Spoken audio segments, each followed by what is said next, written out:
So today we are going to finish the chapter 10 material. Now we're still going to go through, or I'm sorry, we're going to continue to work through the chapter 10 material. It is going to be some stuff that's a little more algebra related.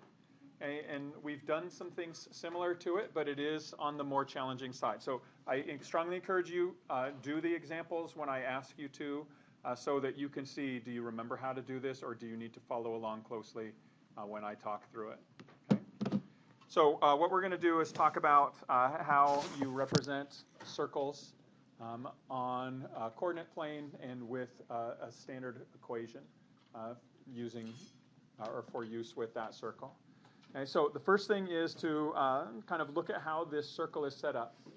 And notice a couple things. The center, when you, oops, let me project to your screens too.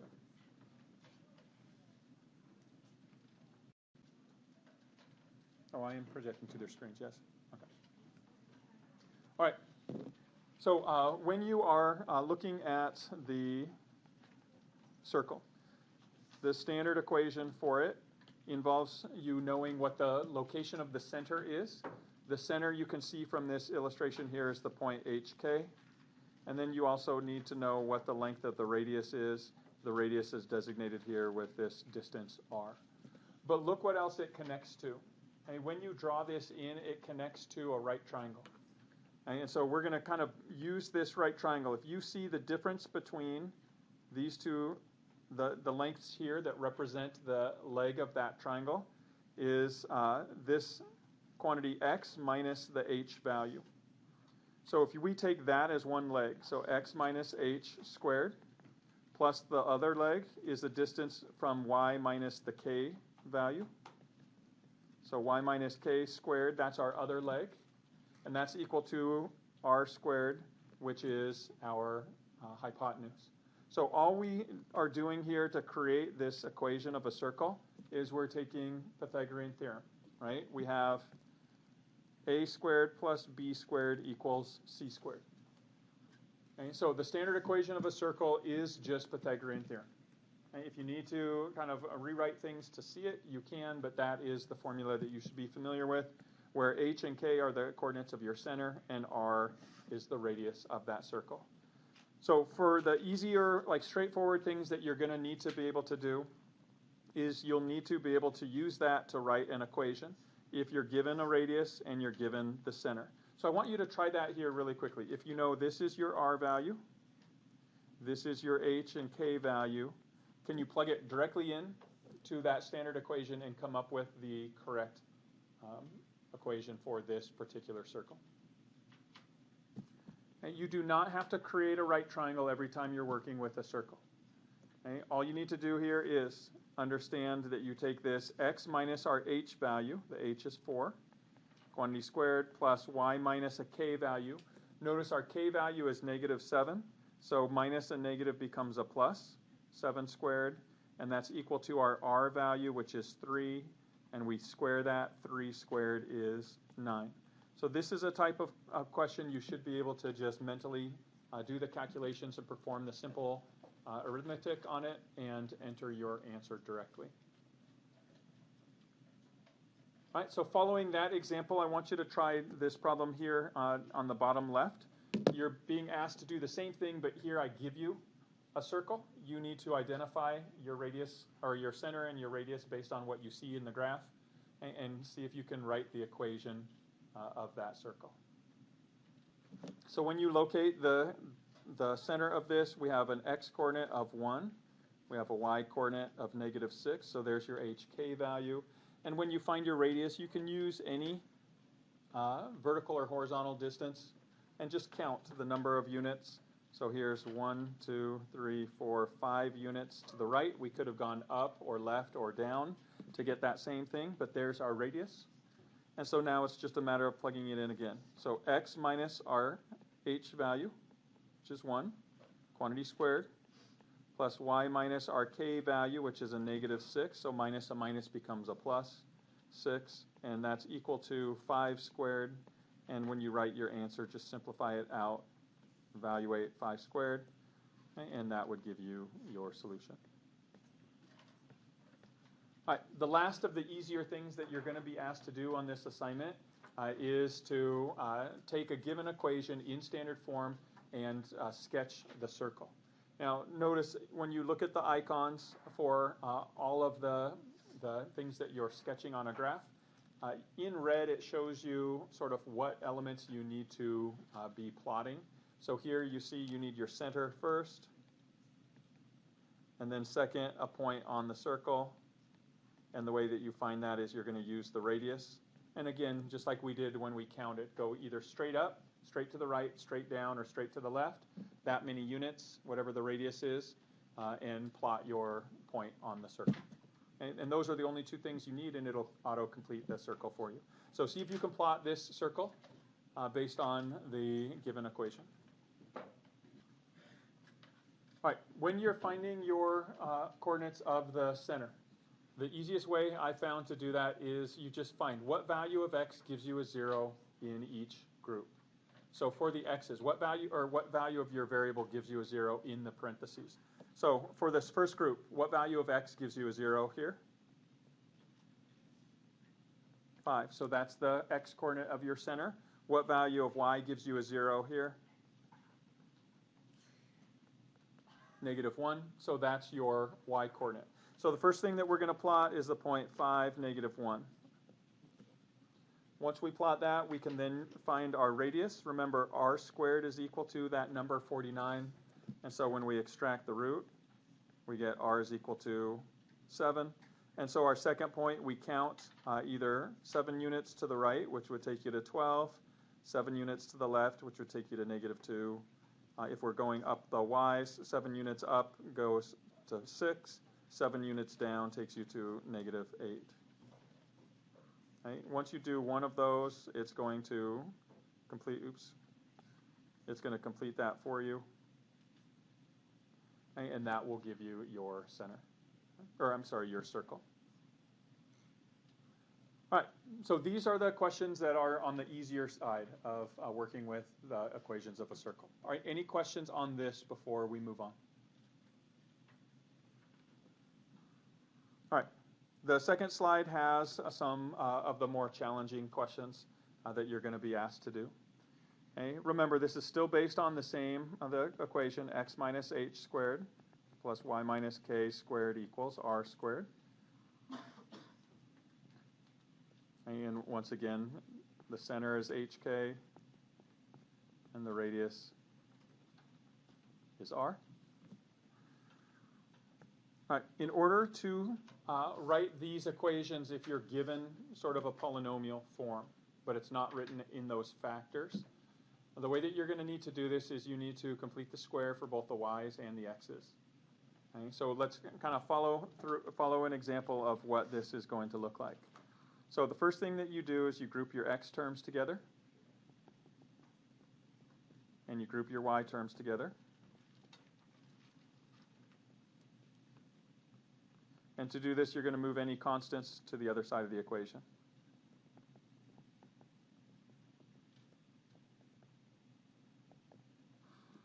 All right.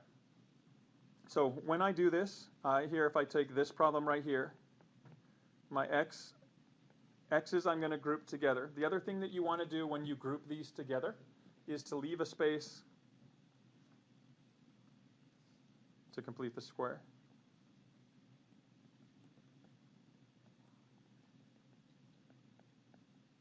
So I'm going to leave a space right here. I put my y's. They're already on the same side. Leave a space to complete the square. I'm just going to move this around here slightly. Give myself more room. Okay, and then I'm going to put my constant on the other side. It's already there. Okay, so this is that first step. Once you complete this first step, then we're going to do the steps to complete the square. Okay, completing the square is a 3-step process. Step 1, you're going to take half of the first degree term's coefficient.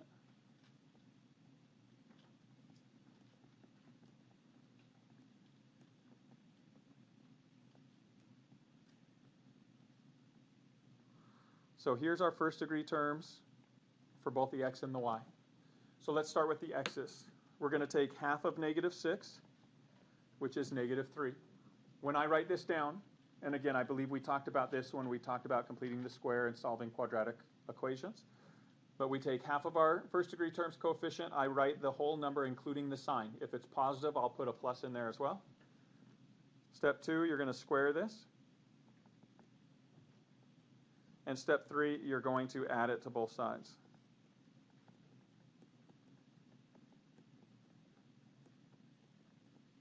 Okay, so we're going to add it to the left side of the equation, and we need to balance this equation, so we're going to add it on the other side as well. Well, -3 squared is a +9, so I'm just going to write that expanded or the actual value, not in the calculation.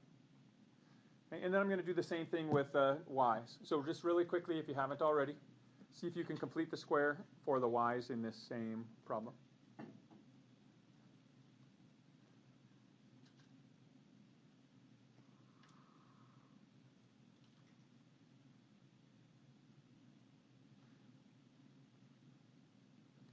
Take half of your first degree terms coefficient. Half of -12 is -6. Square it, add it to both sides. So we add here, and -6 squared is 36. So we balance the equation by adding over there. Now the whole point of doing this is it allows you to rewrite this left side as a binomial square, both the x's and the y's.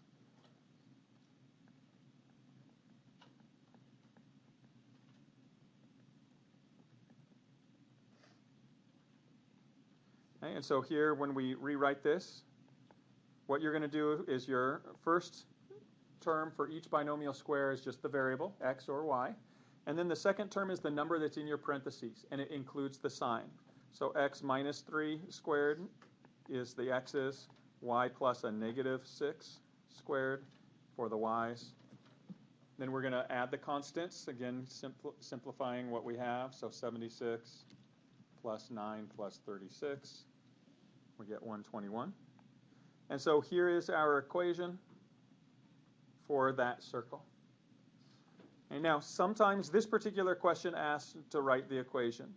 You may also get a question where it asks you to interpret the information. So write as a binomial square and interpret if necessary. Okay, so if you had to, so this is the answer for this particular problem, but if it was asking you to locate the center is located at the x value that gives you 0, 3. The y value that gives you a 0 in the grouping symbols, 6. And the radius would be the square root of 121, which is 11. Okay, so that's the process that you would use for that. And so I want you to try this on your own with the problem right below. And can you complete the square, rewrite that as an equation of a circle, and then interpret the information to find your center and radius?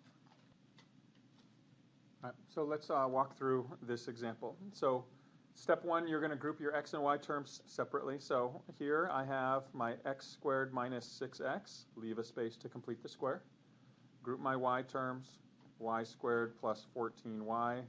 Leave a space to complete the square. -49 stays on the right side of the equation. I'm now going to complete the square. I take half of my first degree terms coefficient. First degree term means that the power of x is 1, or y is 1. So -6 is my first degree term. Take half of that, square it, add it to both sides. So -3 squared is 9. And then take half of our first degree term for y. So half of 14 is 7. Notice this time I put a plus sign. We square it and add it to both sides. Plus 49. 7 squared is 49. And now we're going to rewrite this as a binomial square. So this first side, we take x, and then whatever number I wrote in here, which was -3, plus the second, the y's, I take a y, and whatever number I wrote in here, which was a +7.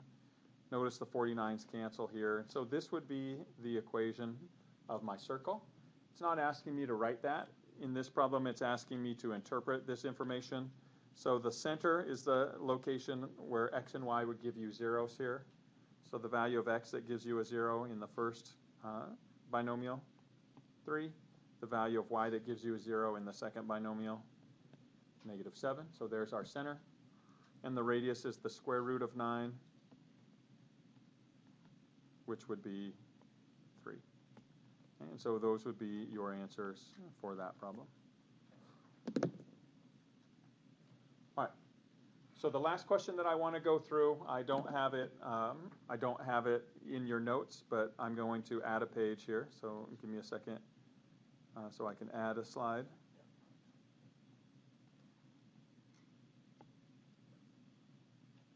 If you want to, you can either write it down with me. I'm not copying and pasting it, so I'm just going to write down the words of this problem. But the problem is to write an equation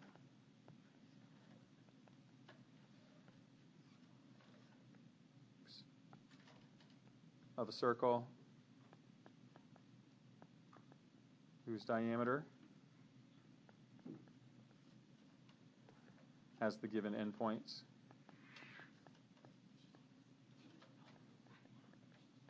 All right, so I want you to see if you can write the equation of the circle for this problem.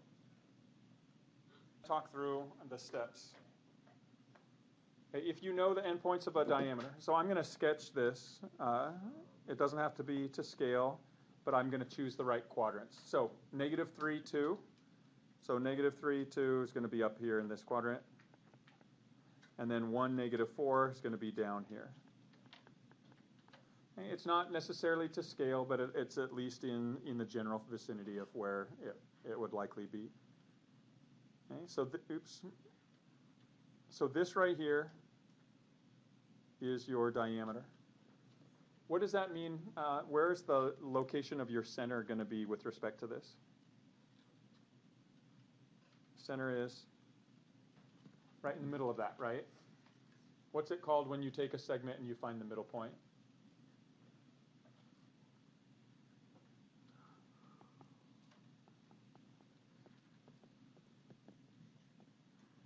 The midpoint of your segment of the diameter is going to be the center of your circle, right? So if you recall, finding the midpoint, we take the average of the x coordinates and the average of the y coordinates. Okay? So the midpoint is x1 plus x2 over 2, y1 plus y2 over 2. This allows us to find a midpoint between the coordinates. And so if we take our x coordinates here, -3 plus 1 over 2, and we take 2 plus a -4 over 2. So if we solve for this, we get -2 halves and a -2 halves. That's going to give us our answer here of the point -1, -1. So there's the location of my center. So right now, I can complete the first part of this equation, right? X minus a -1 squared plus y minus a -1 squared equals, and all I need to know is r squared, right? So I have the left side of my equation done just by this first step. So the second step then is to find r. So what do you think we need to do in order to find r? What can we do? Do we know values for x and y? Yeah, we know 2, right? We know that this and this, each of these endpoints of the diameter is a solution to the equation that we're going to create. So we can find what r is by just plugging in one of those points.